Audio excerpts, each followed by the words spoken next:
الكلام في أهل البدع ومن عندهم أفكار غير سليمة أو منهج غير مستقيم هذا من النصيحة وليس من الغيبة، بل هو من النصيحة لله ولكتابه ولرسوله وللمسلمين. فإذا رأينا أحدا مبتدعا ينشر بدعته فعلينا أن نبين أنه مبتدع حتى يسلم الناس من شره.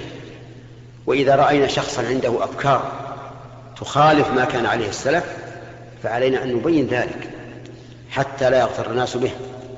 وإذا رأينا إنسانا له منهج معين عواقبه سيئة فعلينا أن نبين ذلك حتى يسلم الناس من شره. وهذا من باب النصيحة لله ولكتابه ولرسوله ولأئمة المسلمين وعامتهم. نعم.